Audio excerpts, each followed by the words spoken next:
大家好，我是你们今晚这一场夺还Repossession 的主持人我叫李富南David， 然后所以对于有看过这部片的观众，还是有关注我们新加坡华语电影节夺还其实当然是一个本地制作，有本地的演员，还有本地的主创。然后它也是我们今年一个自去年第7届新增的一个，算是在华夏风情画的一个小单元吧，就叫做华人非华语。那我还是简单的介绍一下好了，对于那些可能对于这个non-Chinese cinema 华人非华语还不熟悉的一些观众朋友，所以华人非华语基本上就是就是因为我们策展团队都留意到有一个新的趋势，比如说有很多华裔的主创人员，包括导演包括编剧都开始拍摄一些不是原本他们的语系，就不是华语为主也不是讲粤语，也不是讲闽南语等等的语言，像比如说他们可能拍的是一些藏族的题材或者是在今年我们有放的一个黄全安导演的《恐龙蛋》，对，都不是以华语为主的。所以夺还这一部其实2位导演2位主创Hi Kenji， 看到你 say hello 了都是我们的老影迷。好，那我们这一部夺还 Repossession 的2位主创都是新加坡人，都是土生土长，所以待会他们都会来跟大家亮相。那很有趣的是，可能大家以为只有Goh Ming Siu吴敏修是华人，其实我刚刚得到证实了，另外一位导演 Scott Hillyard他其实也是，他的母亲是新加坡华裔，所以而且主要的演员包括那个一些幕后的工作团队跟演员都是华人，所以把他们定位成我们这个华人非华语的单元是非常非常的贴切的所以我们现在就即将要进入那个预告片，也是因为这个是我们这次华语电影节第8届华语电影节的最后一场 QA 了，所以很感谢大家呢来就是过去10天透过这个比较新颖的模式去参与我们的电影节，跟我们映后非常延后在线上的这个讨论。那我有一个小小的一个 trivia 有趣的事情，就是我相信大家看过很多次那个我们的华语电影节的预告片，有那个何建伟剪接的，那注意他的第一幕跟最后一幕其实是取自于夺还 Repossession 的。好，那我们再看一次那个trailer 我们的电影节的预告片。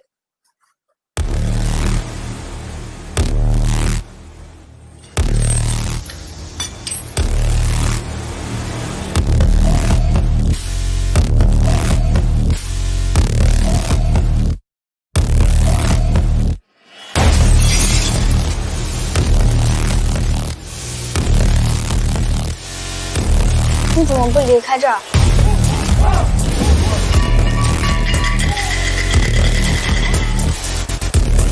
有我的份吗？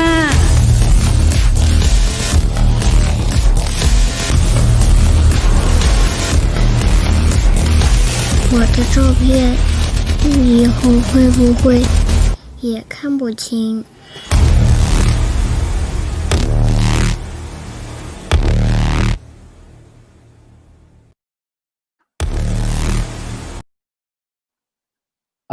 ？OK， 我们欣赏了这个电影节的预告片真的是虽然看过了很多次，可是再看一次还是回味无穷那就是也带着这种心情，我们电影节真的是即将要到尾声了。那我们也在这个机会，我们欢迎大家的观众朋友，现在欢迎我们的今晚这个 QA 的主创。首先我们邀请的你们已经上线了吗？2位导演Goh Ming Siu Hello， 还有 Scott Hillyard我要念一下他的中文名字识科张优利雅还有我们的主要演员Gerald 周光言 Hello Gerald 大家好and 还有一位非常非常年轻的演员 Matthew 来跟大家打个招呼吧，可以用中文打招呼吗？可以吗？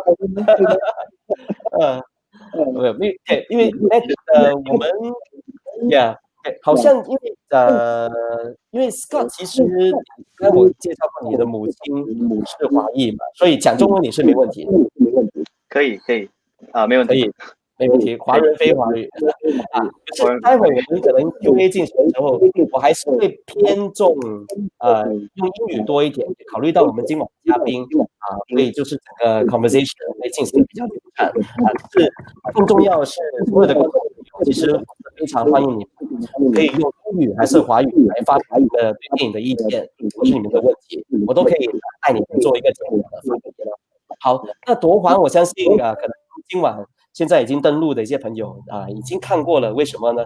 因为据说今天华语电影节下午的那一场放映，也是这部电影在新加坡的首映，就是首次公开在电影院的放映，是就是 sold out 的，两个厅都是卖完的。所以首先当然要恭喜我们的电影人明修 Scott 跟我们的演员恭喜你们。好，那我们再回味一下那个夺环，我们请放那个预告片。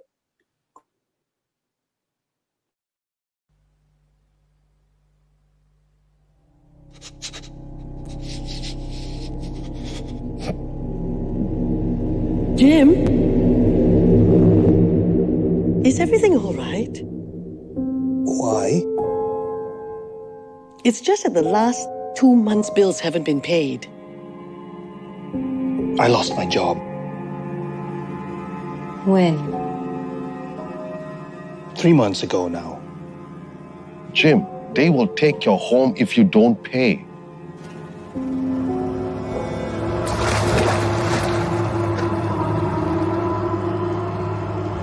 Is everything else all right?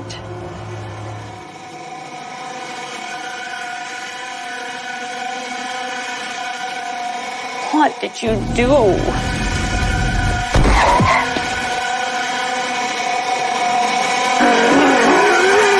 Why do you ask? You seem different. Different? Drained.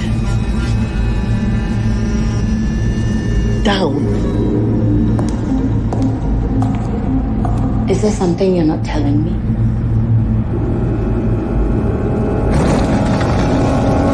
If there's anything at all, you should speak to someone. It'll help.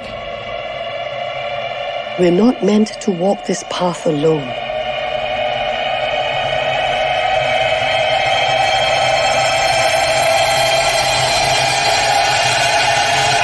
Everything's fine.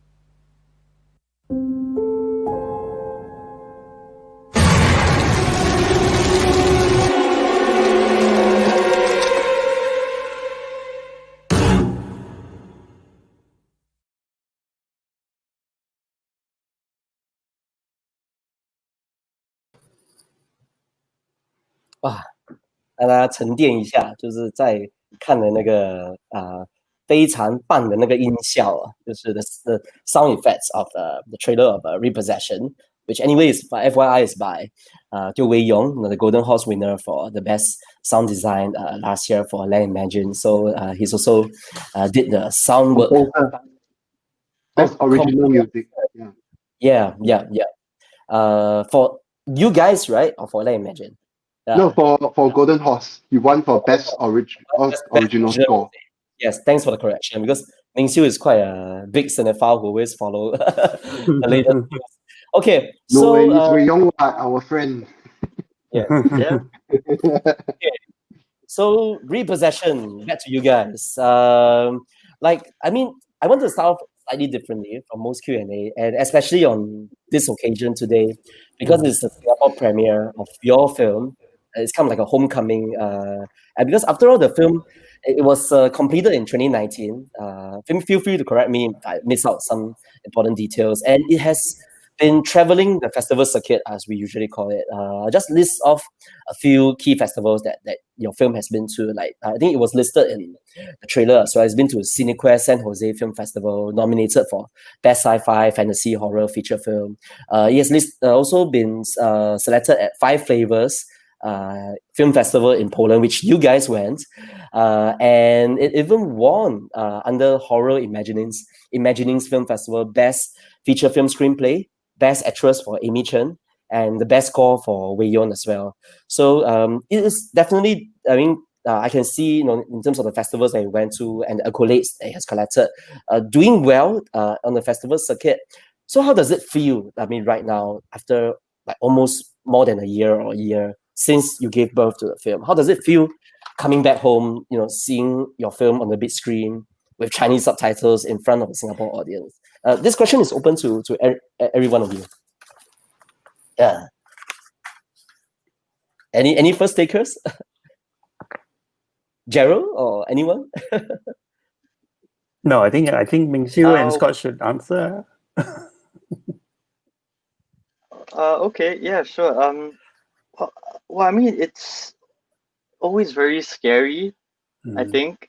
Like, I mean, not even just like coming back this, like, actually premiering in Singapore now, but like even like when we completed the film and we started submitting to the festivals, like, there's always this part of you that's like, oh, what if like we didn't do that good a job? What if like no one likes it and all that? And then when we actually got our first invitation to it was actually CineQuest. So our world premiere was CineQuest. And when we got the invitation, we were like, oh, okay, someone appreciates it, someone likes it, and we were really happy about it. And then like afterwards, like as we got into more festivals, like we were definitely much happier about things as well. It was a lot of fun. And now coming back to Singapore, I think we're definitely.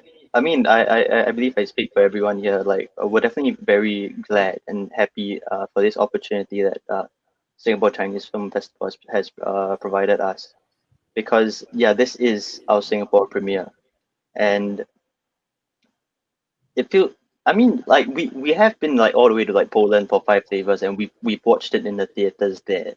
But like something about watching it here in Singapore, like in one of the cinemas that you actually go to, and now it's screening something that you did, it feels good. It really does. Yeah. Yeah, it certainly feels special. Ming Siu or anyone, anything to add there? I think, well, the journey hasn't really been a very how to say, it's been a weird one, for sure, because, well, we know for a fact that our film is polarizing. We learned that kind of the hard way. I mean, you never set out to make anything that someone will hate, but there are people that do. It works very well for some people, and for other people, it just is completely not their cup of tea at all. They will get very angry about that. So, like what Scott said, getting into festivals, especially for like a first-time independent filmmaker, is more about the fact that, actually there are people out there that recognize what we've done, that it isn't complete shit. that that it can that you can actually connect with audiences, or even a specific small group of audiences, but it's still an audience. And the journey that it's taken, like last year, the whole of last year we were in 2 festivals, okay, just 5 flavors in CineQuest, and they were months and months apart. But this year, after the pandemic hit, strangely enough, we were in over 10. And usually, the second year of a film is when it starts to die. And then suddenly we're kind of like getting a second wind, which is a bit weird to us, but we're like, oh yeah, sure, we'll take it. It's better than being dead in the water, right? So it's gratifying. Sorry, I think that's what I'm trying to find, gratifying. yeah, I guess due to, I mean, all of us are living in this really, as you mentioned, weird or surreal, and of course for many people, very unfortunate and tragic year, due to COVID. I mean, pretty much life as we know it, everything is all upended, right? And specifically for the world of film festivals, things have to change. I mean, even Chinese Film Festival, we were postponed and delayed for almost 6 months, and then we got to move into this hybrid format. But yeah, I mean, on a more personal note, for you guys. We Yeah, cut the cast promo for you guys like way back in March. yeah. It's And almost then like we time. released it then, yeah. Yeah, it's almost Yeah, like time had I know. put a pause or like a standstill for such an extended period of time. But despite all the challenges, despite all the odds, you said it correctly.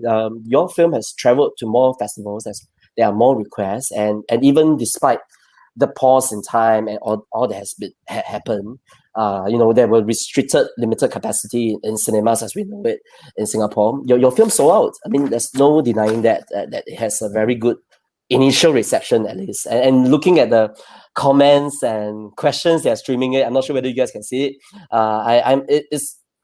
To me, it's all very positive so far. Okay, I'm going to start reading out some of these interesting questions. Some of them might even led to potentially Easter eggs. 有彩蛋就是要被 uncover. We'll see. I mean, speaking of the Yeah. pandemic, right? Perhaps Yeah. it actually does resonate better Yep, I was going to say during that. these times. Yes. Yeah. Yes. Yeah, because the main character played by Gerald, he has lost his job. And look at everyone, look around you. I mean, it's dire economic times. People are losing their jobs. People are really, all kinds of really bad things are happening to them. So again, just on these feelings, I want to make sure I've covered everyone. How does it feel for you, Gerald? And then of course Matthew as well. I'm glad it's gone on its journey, and I'm very thankful for the Singapore Chinese Film Festival for allowing us to screen here. Finally, it's like coming home actually. Every audience and every festival that you meet really is like a new beginning for us, and it's very informative. It's also a little bit, we feel a bit anxious because each country or culture that's watching it really tells you a little bit about how they receive it. So and so far I've been to a couple of those myself with Scott and Ming Siu, and so far the reactions have been very positive, even when they do not understand or are not that familiar with the world of Singapore.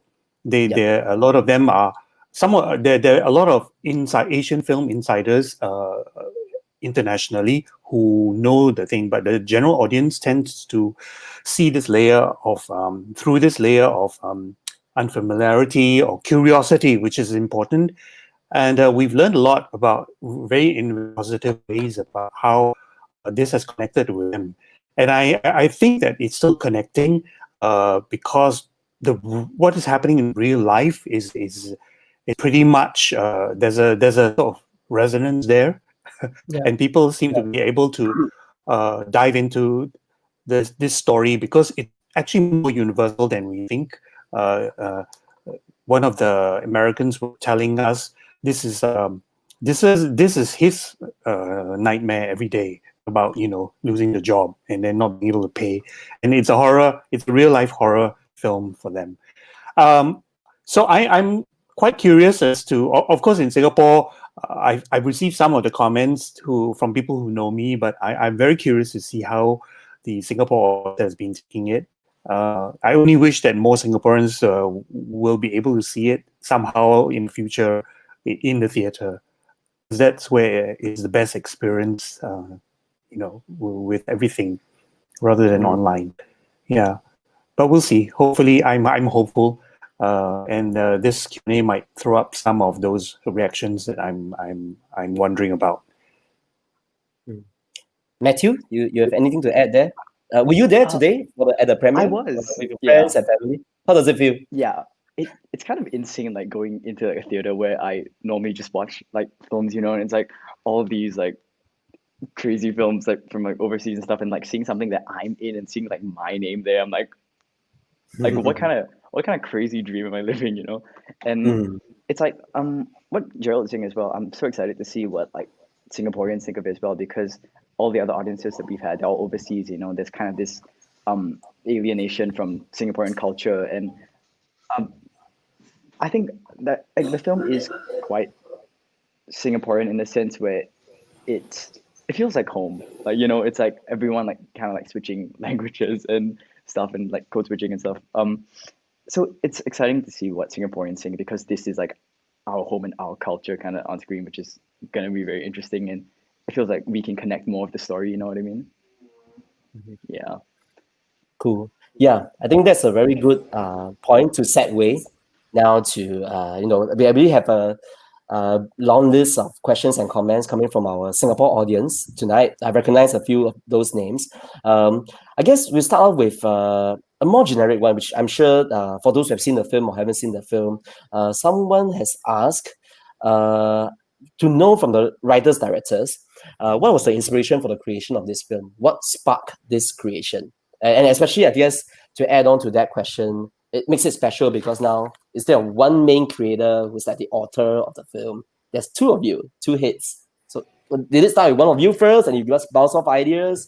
What was the genesis of this project?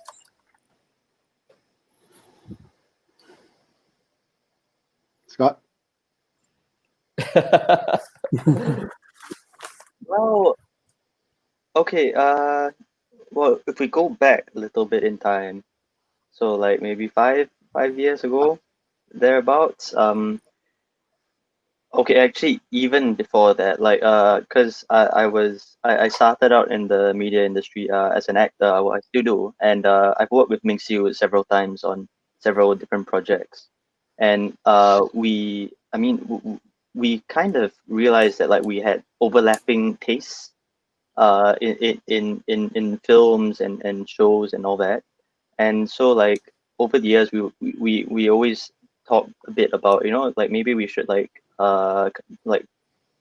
just write and direct and shoot a short film. And then nothing happened. But after I graduated from poly, because I leaned towards the media, so I studied media.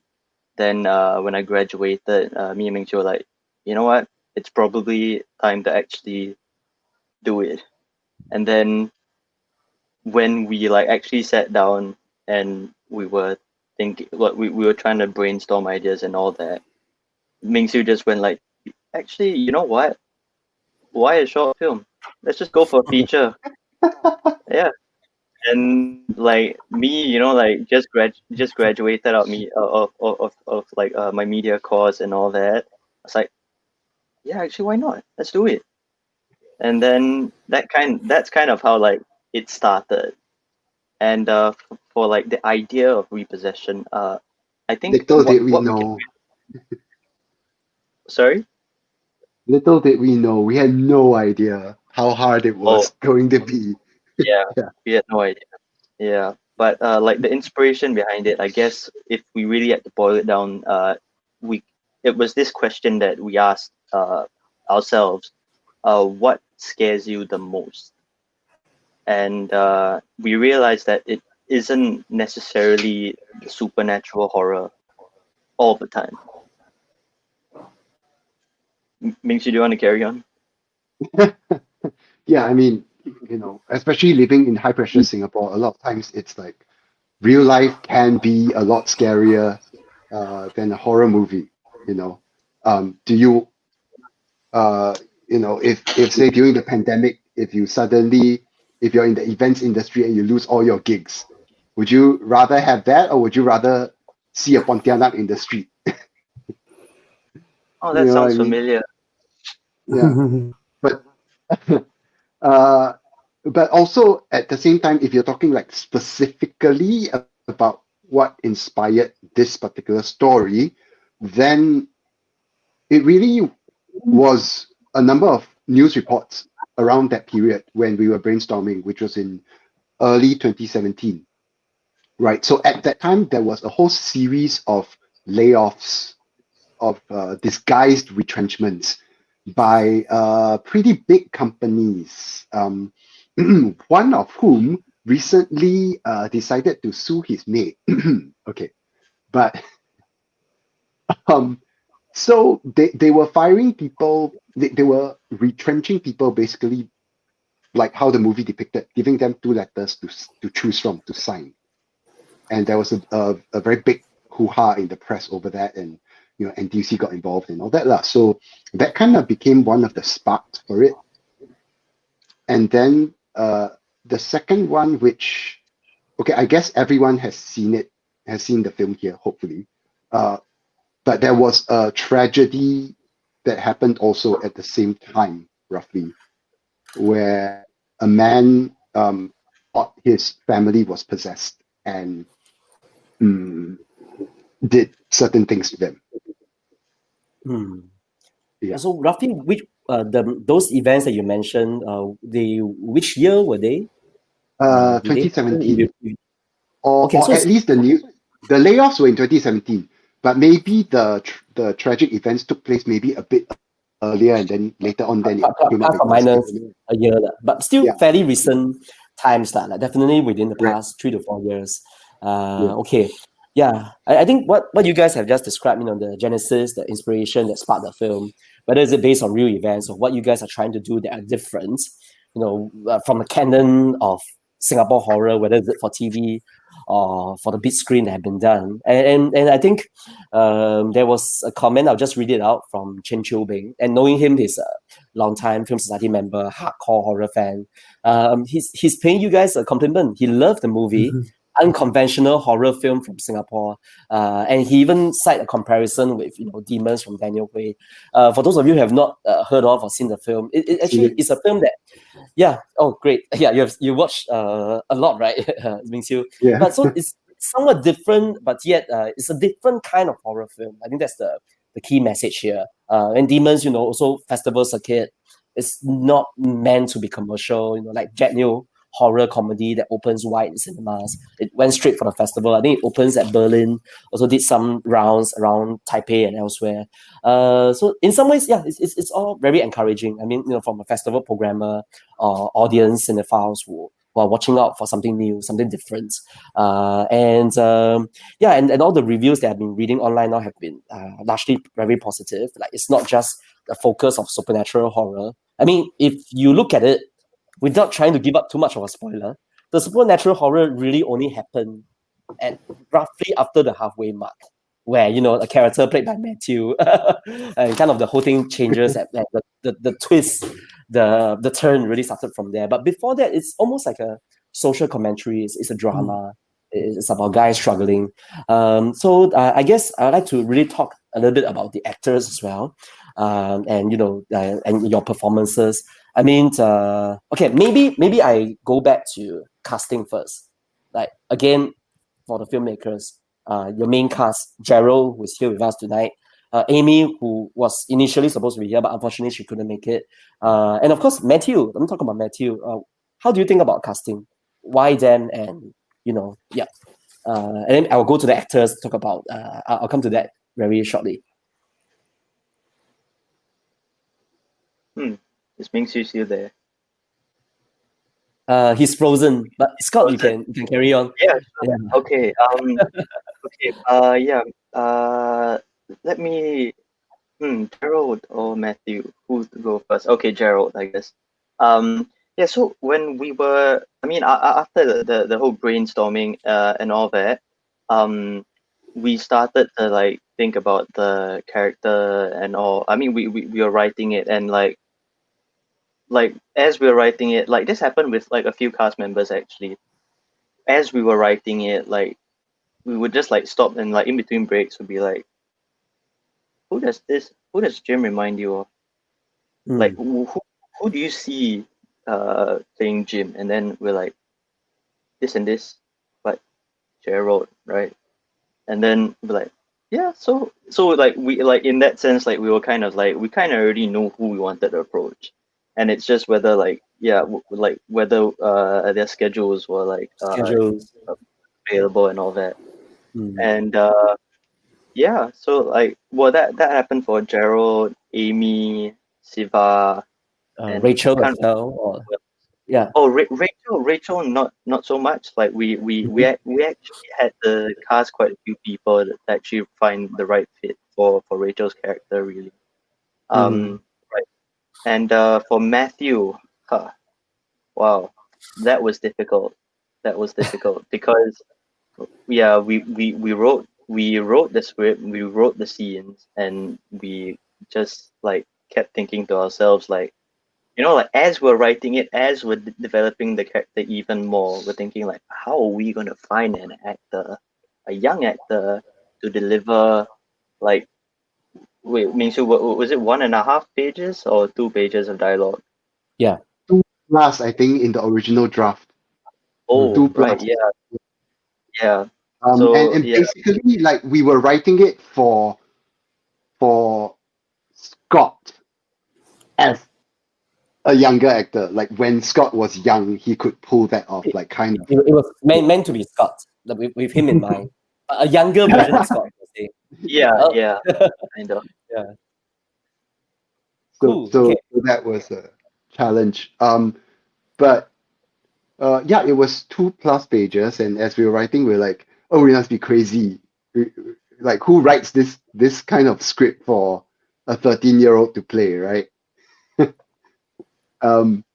So when we asked people to come to cast, we actually wrote out a very long email or yeah, something to sort of try to put them in the right mindset.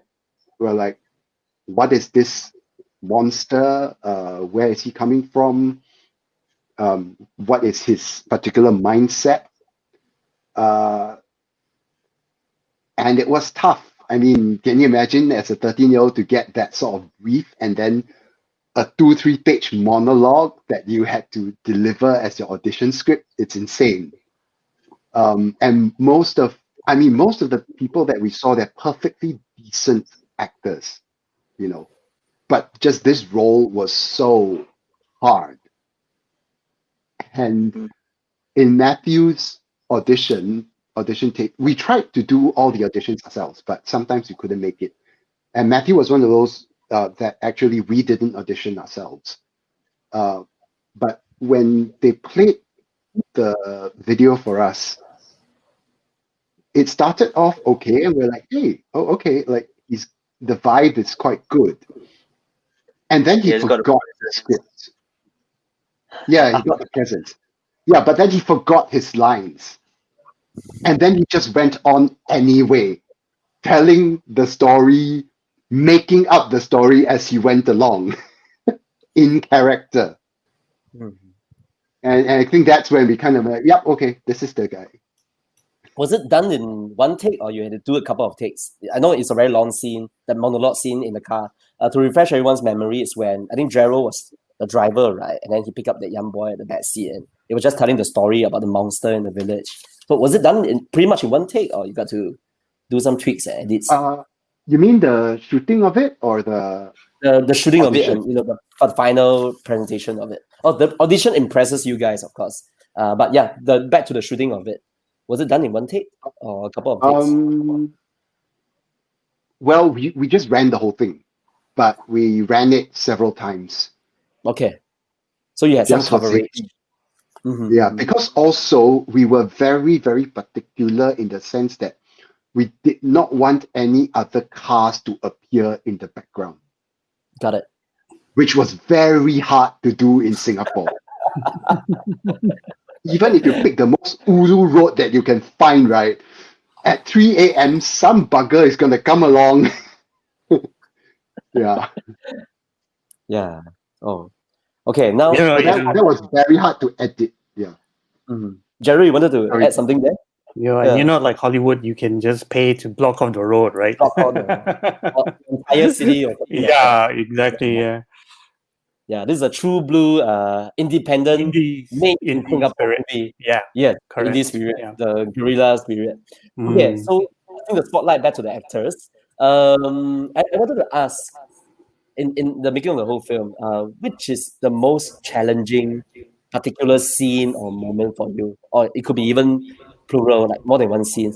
And I'd like to start with Matthew first, if it's okay with you, because we were just talking about his long monologue.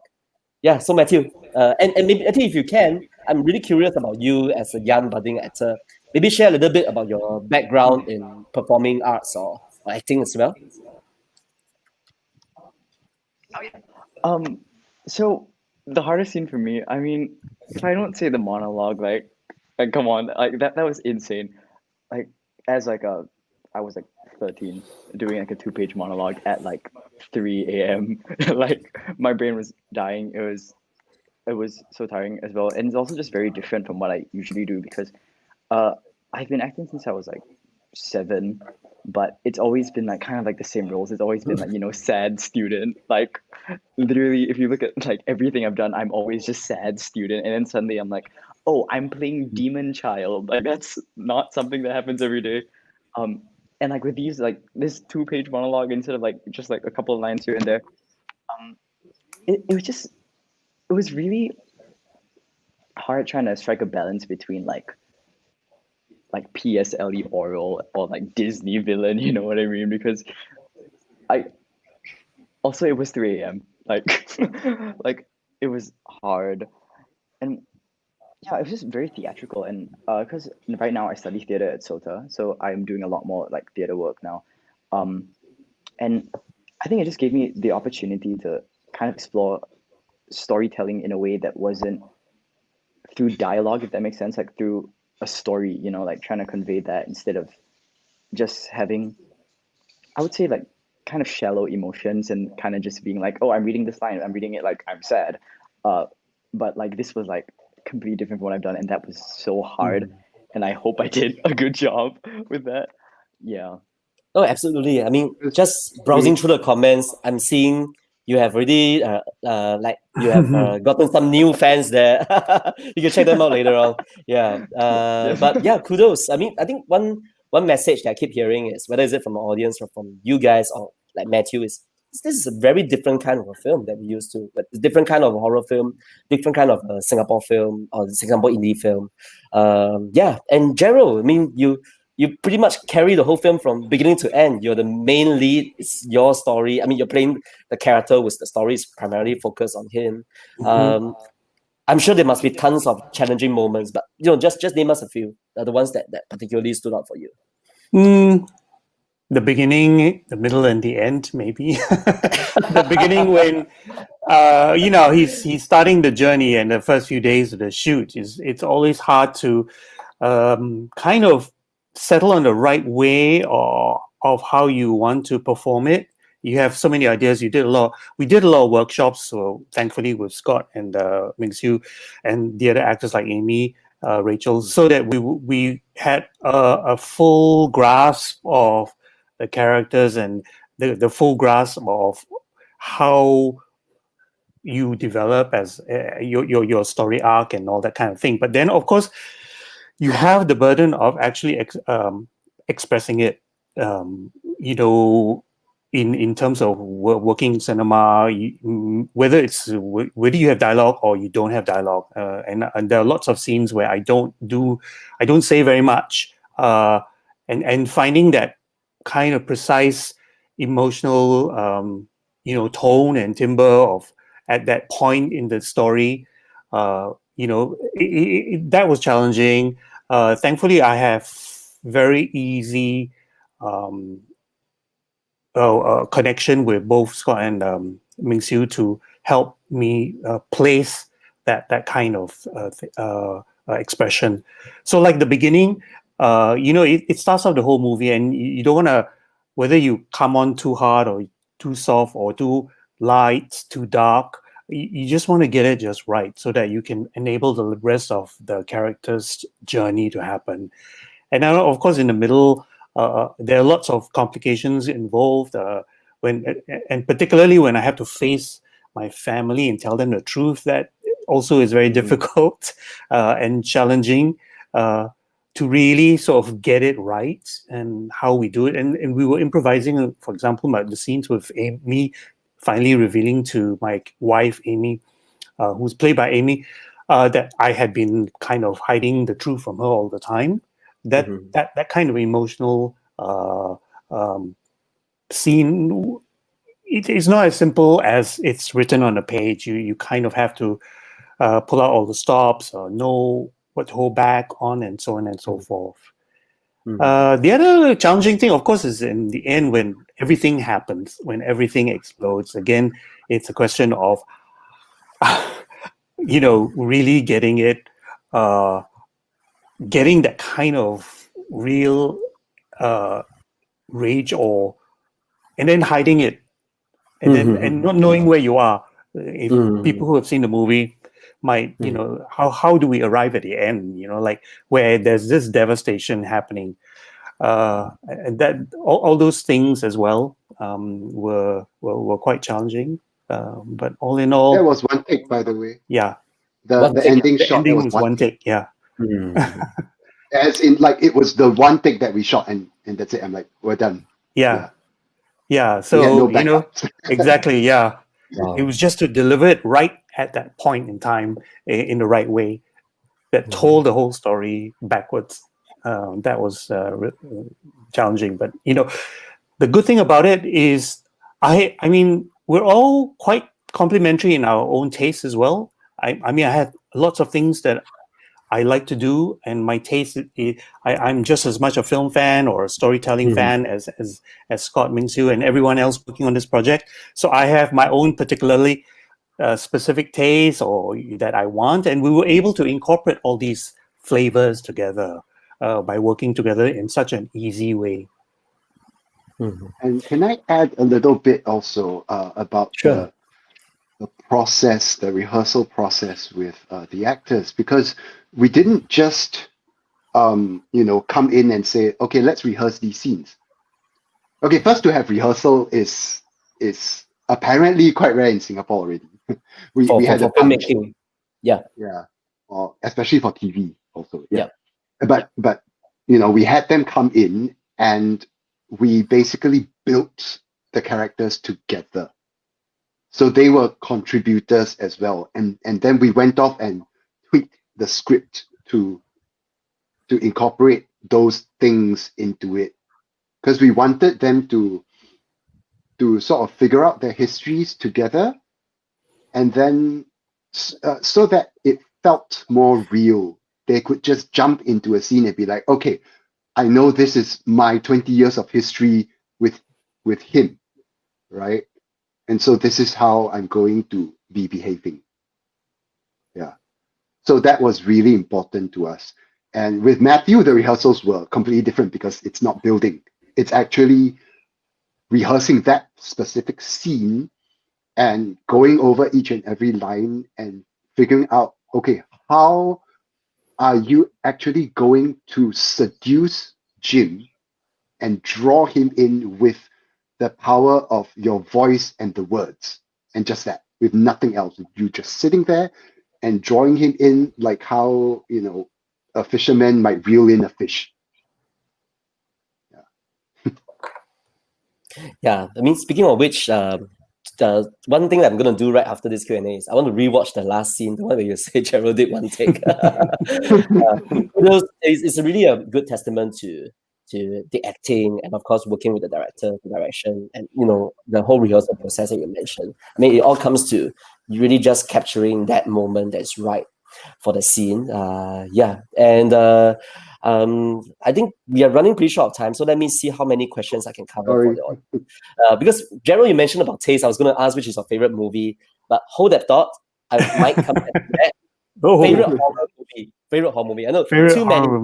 So hold that thought first. But let me just ask a few questions from the audience now that might be related to, as I mentioned earlier, Easter eggs or whatever that they spot in the film, and they like some confirmation from the filmmakers. Okay, so from Chen Cho Bing, I don't think I can cover every question, but I'll just cover maybe one or two. The title Repossession, he's asking if there's a double meaning to it. I'll read it out here. So for sure, there is. I'm just going to say yes. And the repossession of the monster, am I correct? Okay, so you want to elaborate a little bit more on how you came up with the title? And I will add one more question. What about the Chinese title, 夺还? Okay. I think the Chinese title has more of a story. Okay, the Okay. English title, it was just, we had a really crappy, shitty working title as we were writing. We usually figure out our titles halfway through or like near the end of the first draft or something. Okay. Right? So initially it was like Inner Demons or some shit like that. It's like so eye-rolling, Inner so Demon. B-grade. That Yeah, would be so so like, similar with demons. it's like, oh, come on lah. Yeah, so many shows with that name, right? Yeah. But then somewhere, I think around the middle or near the end of the first draft, we just hit upon it like, hey, that Repossession actually seems like quite a good title. It just kind of hit us, yeah. Then for 夺还, we needed to come up with a Chinese title when we were trying to submit for the Golden Horse last year. You need which was that. a very bad year to submit because the competition was so strong. Yes. But you need a Chinese title for that. So we tried running it through Google Translate and asking our friends and who are stronger in Chinese. Like, I'm not terrible, but I really am quite bad at like technical terms and that sort of thing. And we realized that all the terms for actual repossession of stuff are things like 回收 啦, or something like that, which doesn't really jump out at you as a title until we hit upon the Japanese term, which actually uses these two words as the kanji. Mm-hmm. And then we're like, oh, that actually sounds quite nice. And because there's a door down there, right? So it has like that sense of violence. Yes. Yeah. Also a sense of violence inherent in the word itself. Yes. Right. You're not doing it through peaceful means. You're snatching something back or whatever. So that's how we got the title, basically. Kanji, Japanese. Oh, thanks for sharing. I mean, always cool to find out all this little trivia and behind the scenes thought process. Okay, I'm just going to read out another compliment for Gerald. This came from the audience, Chen Jiayi. So, Gerald, I think you really did showcase how this character was supposed to be. The moments of frustrations, the griefs, the happy moments, and of course, the moment where you start feeling spooked by the inner voices. So again, from Chen Jiayi, he has a question, and I'm going to read out right now. So he'd like to ask, it was shown, I guess, towards the third act of the movie that Jimmy has been experiencing or seeing, demonic possession since young. He wanted to know, why was it so? Was he suffering from some sort of stress, psychological or otherwise? This could be a spoiler, but let's hear it from you guys. Okay. Well, Scott, do you want to take this up? Oh, never mind. I'll just go ahead. Okay, basically, in our heads, we wanted to have ambiguity, right? Yep. So we never come down completely on one side or the other. We leave it up to the audience to interpret things how they want to, right? And I mean, we've heard things like, oh, the monster is capitalism. And we're like, oh, great. We never really thought about it that way, but it's great that you have that interpretation, right? So we're not going to say anything is right or anything is wrong, right? But there is that, as we were writing it, we did want to at least have two options available, right? One which is a purely rational scientific explanation, and one that is a supernatural explanation. So if you want to say, if you take the supernatural route, right, the demon boy basically says it himself, I'll always be around. He's been around since like forever, since Jim was a kid.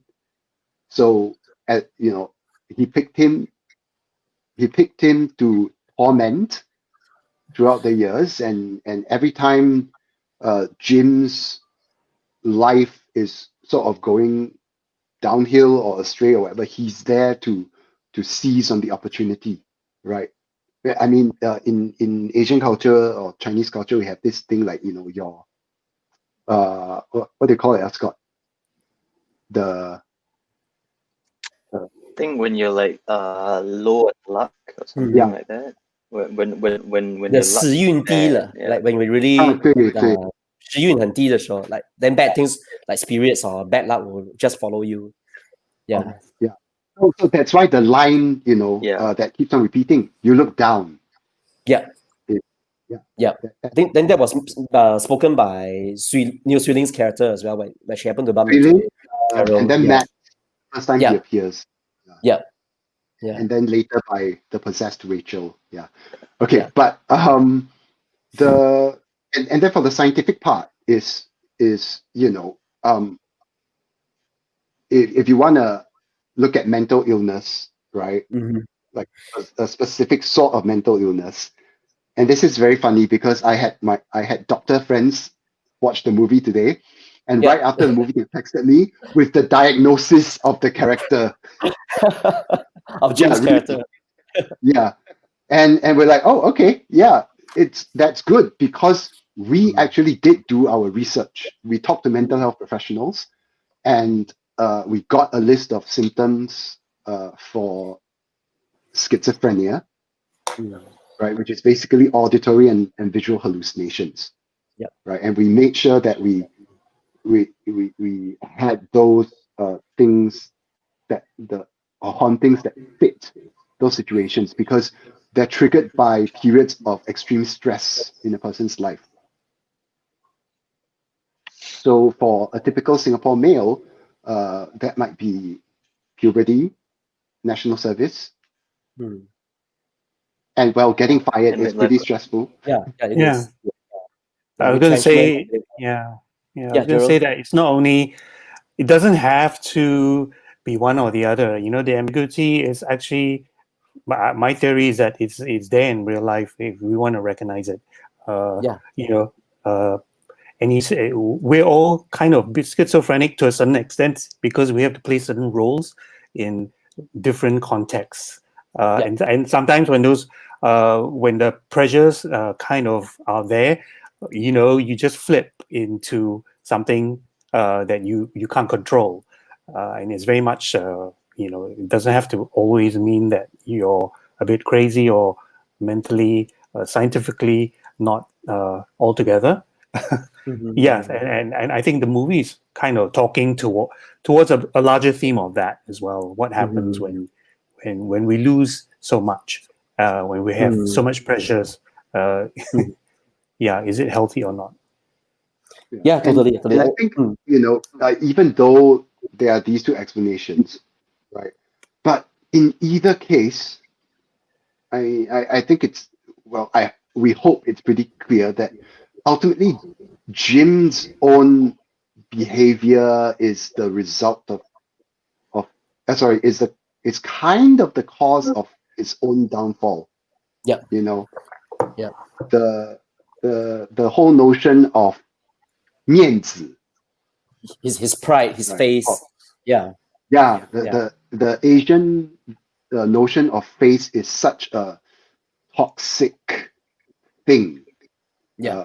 At least to me, maybe to Scott, I don't know. But like, you know, when especially for people of a slightly older generation, right? They're always saying, "Oh, what will other people say?" You know, oh, don't do this, don't do that. You know, because you know other people will say things, or when when you lose your job, you cannot let people know because it will be very shameful. But the fact is that like isn't this adding more unnecessary pressure on yourself? Like, what is the point of actually caring what other people say when, you know, if these people are the ones who are going to judge you, then why should you hold their opinion so highly? You know, if they're judging you like that, it means that they don't really care about you. Yeah, I mean, totally, because we see in Jim's character played by Gerald, like how despite all the odds are stacking up, he's under financial stresses, and yet his male pride his 面子 is still not allowing him to even admit to his spouse or his daughter like after 3 months or so, and he's when he was even taken aback when the daughter say, "Oh, I have to start working for my own expenses," he's like saying, "What?" Yeah, and I think this audience comment sums it up best. Just sell the goddamn car. I like that comment. Yeah, thanks, Jigo. Yeah. Zhao gave us our arts. Zhao was the Zhao. artist whose works were hanging in the apartment. Yeah. Wow. Hi, Zhao. Hi. Great word there. Okay, so I'm just going to read out, I guess, possibly the final question, unless there's more pertinent questions coming in the next 3 to 5 minutes. So this is from Chen Liling, and I think her question is very much related to the scene that, the monologue of Matthew about the village. So let me read it out here. Can I interpret that the village is actually within each and every one of us, and all of us have that, black scary monster haunting us every now and then? It's just a matter of whether our inner voice are stronger than a scary monster. It seemed to be related to the character, to the movie, maybe not, but I thought it's just interesting, and I'd like to hear any of you can have a view, even Matthew as well, since you played that long monologue scene about the village and the monster. You'd like to re-deliver the scene again or parts of it? For those who have not watched the film, now is the opportunity to do it. do it in 2 to 5 minutes. January 2018. Improv. It's been a hot minute. Oh my god, just like my audition. Okay, what do you think? What's your response to this question? Yeah. The black scary monster. I mean, yeah,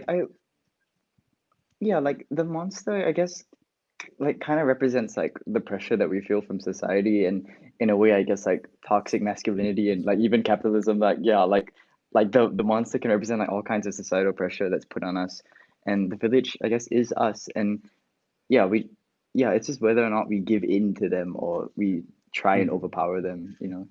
Great. Any more to add? If not, I'm going to go on to the next question. Okay, I'm just going to read out one. Yeah, sorry, you have something to add? I know. I mean, that's the thing about art and film and everything, is that every interpretation is valid. You don't need anyone's permission to say to think something is that way. Yeah, exactly. I think it was David Lynch or someone who once said, "Once I'm done with my film, I made it. It's out there. It belongs to everyone. You can." Yeah, exactly. It's really open to interpretation, especially films who are closer to the realm of art, where it's really supposed to be open-ended or open to interpretations, versus the more formulaic Hollywood, where they have to give you that definite ending. So there's no right or wrong answer, to be honest. Okay, so another great compliment We actually from cut out the original ending.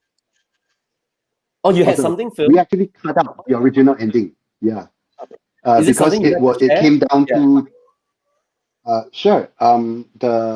We had a whole different ending, which we played before at a preview for cast and crew, that had Jim in a psychiatric hospital.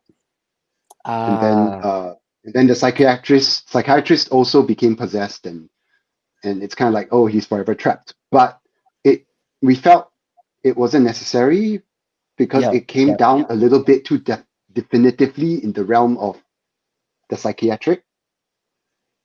And besides, like this current ending, it ends with like a bigger gut punch, So that felt a bit 画蛇添足。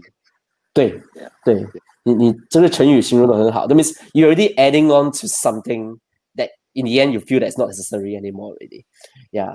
And and I think the Rachel's compliment is her favorite scenes, apart from the monologue in the car, was the very last scene which shook her to her core.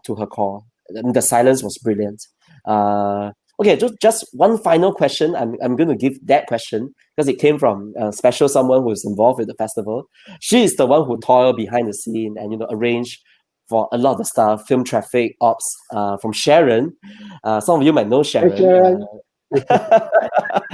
So this question is more of a curious question from her as a film producer.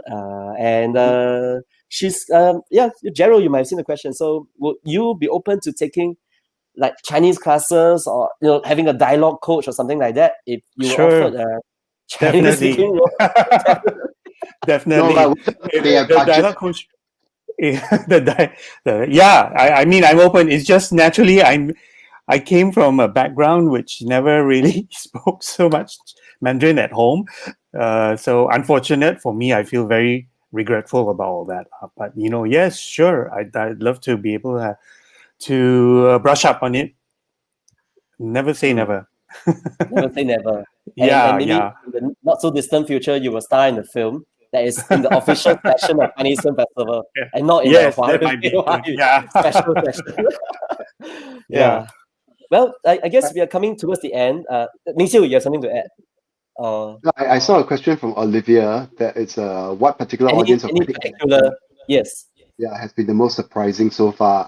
I think for me the most surprising reaction is probably the capitalism one.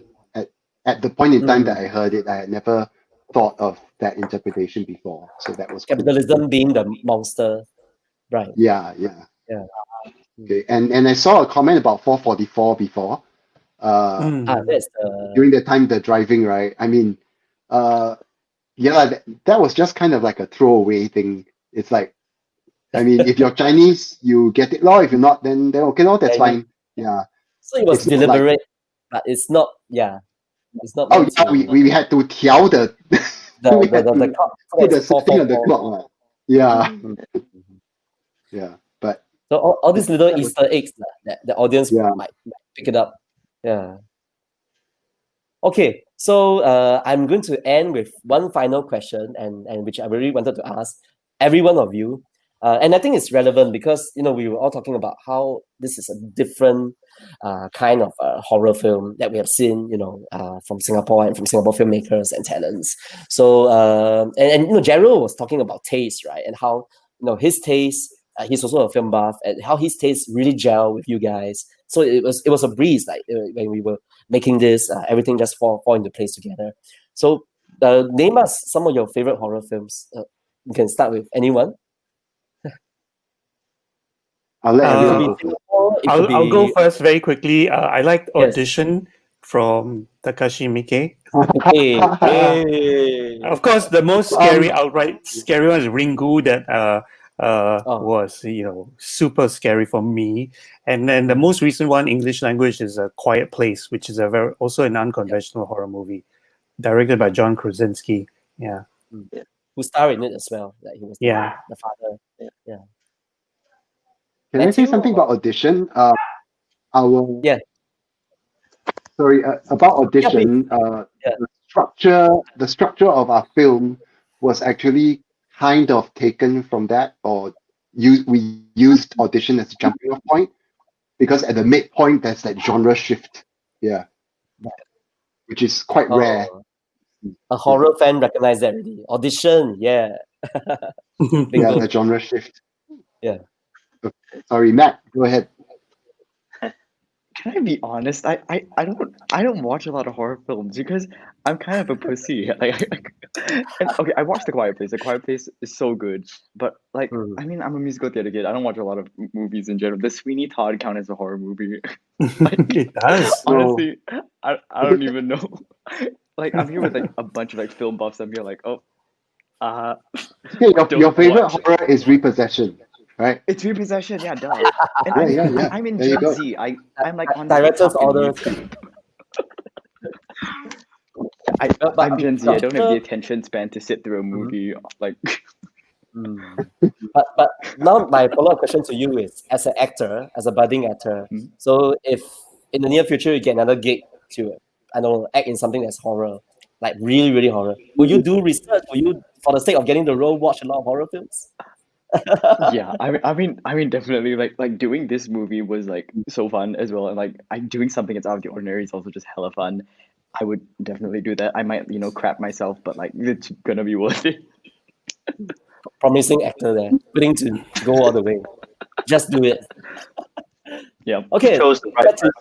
Scott and Ming Siu, your favorite horror film or films, or even films that possibly inspire you, in the making of Repossession? Okay. Well, I mean, for me, I think like off the top of my head, it's The Witch, which was a couple years back, if I'm not wrong. Yeah. Yeah. Eggers. Sorry. Oh, Robert Eggers, The Witch. Robert Eggers. Yeah. Yes. Yeah. I mean, there's just something about like it wasn't like flat out like like, oh wait, like this evil entity is like always here, it's nearby. It's like it wasn't that much of an action show, but it's like one of those things, one of those horrors where like it really like goes under your skin, and like you remember it, and like of course like we feel a lot for the entire family like outside of the plantation, so that I really enjoyed that. Yeah. And I mean, that sort of feeling was kind of what we were trying to achieve also, right? Because we'd rather be something that you remember after you've seen the film and then you can debate it and that sort of thing, rather than you just watch it and forget about it. Yeah. Yep. Another one that was an inspiration for the film, I'd say, is The Black Coat's Daughter, or February. It's made by Osgood Perkins, right? Who's an amazing and very underrated director. He also made Gretel and Hansel or something that played recently. Oh, Hansel and Gretel. Very, very atmospheric. Also a demonic possession movie, but done so well and creepy as hell. And so that was one. I think, if you're just talking about general inspiration, right, in terms of like the way a story is told visually, I have to say actually Edward Young, which is a strange person to mention in a horror film. In this setting, yes. Yeah, but when he shoots his stuff, when he does his scenes, the camera is placed everywhere for a reason. It's framed that way for a reason. The framing of it is as important as the performances or the delivery, right? I love, for example, the opening of High Pay Story. Is it 青梅竹马, right? Yeah, 青梅竹马. Where just from the way that you'd never see the couple in the same frame together, in the whole of the opening sequence, it tells you everything you need to know about where they are in their relationship. Thanks, Ming Siu. I think it's really inspiration to hear from the filmmakers themselves. I mean, it's not just specifically a certain type of horror films or certain type of genre tropes, but really the whole, spectrum of cinema out there, world cinema. I mean, even Edward Young's early film Taipei cinema, Taipei Story could have inspired you. So I think it's really very encouraging times at this juncture for Singapore cinema to really explore. I mean, there shouldn't be just one narrow definition of what could be a Singapore cinema, right? I mean, any possibility, the world is our oyster out there. I'm just going to be wrapping up that this is really the final Q&A session for SCFF 2020. I'm deeply appreciative of you guys, Ming Siu, Scott, Gerald, and of course Matthew, for taking the time, to share with us and joining us for this occasion, and of course screening your film. Sold out screenings, kudos to that. And hopefully, I mean, we have seen a lot of comments that people would like to see this film again, possibly in a commercial distribution. So I'm just going to do a shout out.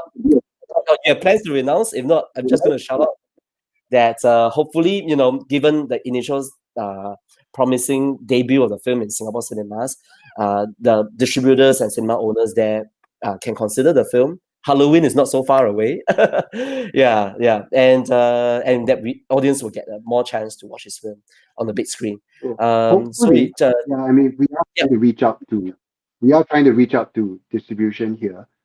Yes. Of course, given the pandemic, is especially hard because some of them have made it clear that what they want right now is 100% commercial films that they know can draw people to seats. Yes. And it's hard to blame them because this is such a tough time for everyone.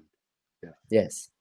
Yes. But then again, I mean, we keep hearing one after another Hollywood temple, without mentioning any titles here, being pulled out, being delayed again and again. There are seats, I mean, empty halls to be filled with content. So there are opportunities there. But I mean, keep trying, and I'm sure one way or another, the film will see the light of the day. I mean, again, judging from the positive response that I'm seeing here, and I'm hearing from the reviews and stuff like that as well. So again, very appreciative of you guys. 这正是最后一场的我们的第8届华语电影节的线上 Q&A 了，所以也当然希望在不久的将来我们的华语电影节可以继续的成为一个就是很好的平台，可以让观众还有电影人在我们华语电影节做更多的交流。所以谢谢大家，我们晚安了，希望明年见。Thank you everyone. Thank you. Bye bye.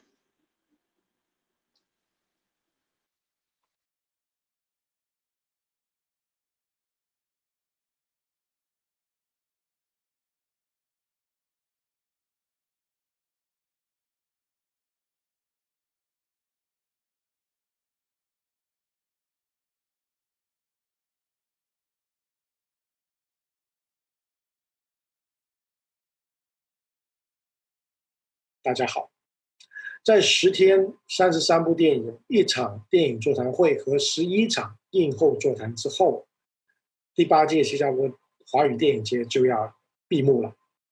在这里要感谢所有在电影节幕后工作的同仁，在过去2个半月，为了将电影节从影院单轨的呈现模式转到影院线上双轨模式所做的努力。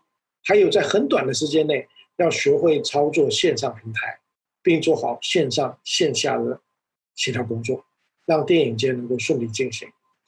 他们都不愿意站在幕前，可是却让目前的所有人都可以安心的做他们所要做的事。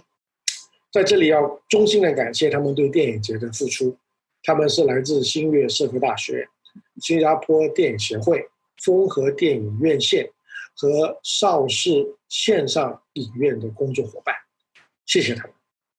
今年我们也办了有史以来第1场的线上电影座谈会，就此要感谢这场对话会的2位主讲人杨明慧和陈伟志。另外也要多谢所有从台湾、香港、日本、中国和新加坡上线来参加线上映后座谈的电影人。更要感谢有好几位好朋友拔刀相助，担任这些线上映后座谈的主持人工作。他们是吴欣怡、陈子健、吴金国、Simon、彭永辉、邓宝翠和李富南。最重要的是要多谢大家对我们电影节的支持，和我们一起在疫情中看电影、聊电影。2020电影节闭幕了，筹备2021年电影节的工作要开始了，预计会在明年的4月底5月初推出。有关详情，请大家持续关注我们电影节的脸书主页。祝大家身体健康，身心愉快，也期待与大家在2021年新常态下的电影节再见。谢谢大家，拜拜。